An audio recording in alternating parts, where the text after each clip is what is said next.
In this video, I will be showing you how to solve exercise 10.1, which reads calculate the torque, magnitude and direction about point O due to the force in each of the cases sketched in figure 1. In each case, the force and the rod both line the plane of the page, and the rod has a length of 4 meters and a force has a magnitude of 16 newtons. So part A, we have this diagram, and we know that the torque, it says calculate the magnitude of the torque in case A.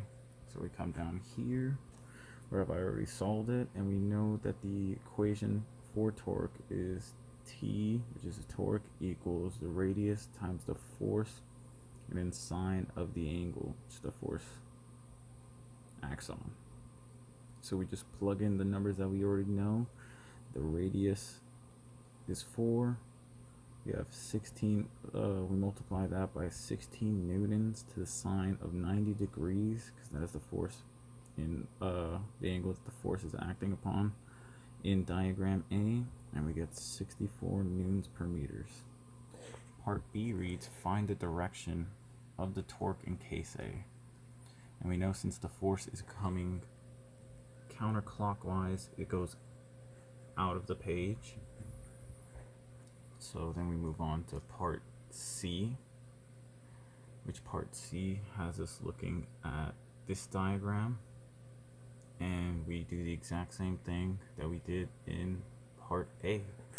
We just take this equation and plug in 4.0 meters, which is the radius, times 16 newtons, times sine of 120, since in diagram B it shows 120 degrees the force is coming at, which gets us to 55.4 newtons per meters.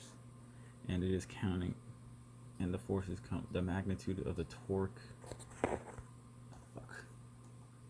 the direction of the torque in case B is also going counterclockwise, so it is going out of the page. And then move on to part E, where we do the exact same thing at a different angle.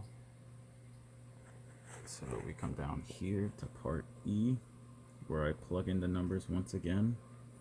It's the same exact equation, 4.0 meters times 16 newtons sine to the 30 degrees, which is what the force is acting upon, which gets us 32 newtons per meters.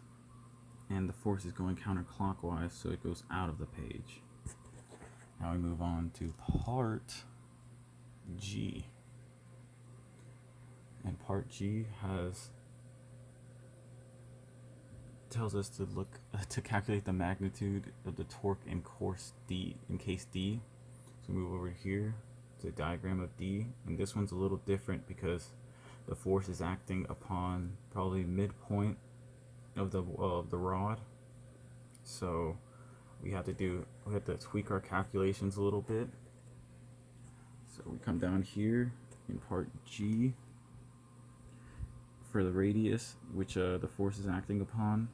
We subtract the 2 meters from the diagram that we saw from the original radius of the rod, which gets us 2 meters, and then we just plug that into the same equation we have been doing. So it's 2 meters times 16 newtons times sine to the 60, which gets us 27.7 newtons per meters.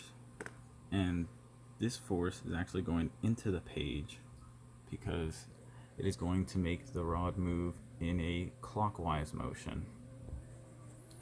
And then we move on again to part I, which says calculate the magnitude of the torque in case E, which is that diagram right there.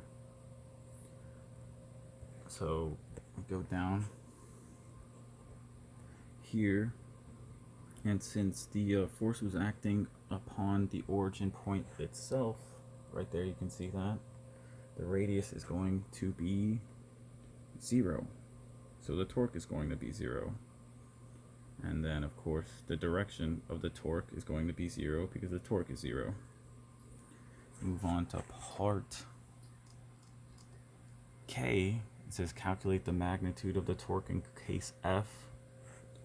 And case F is that diagram right there. So we go down to my calculations, and it says, and I multiplied 4.0 meters times 16 newtons to the sine of 180. We know that the sine of 180 is 0, which once again gets us 0 torque right here. And of course the direction of the torque is going to be 0 since there's 0 torque. And that is exercise 10.0.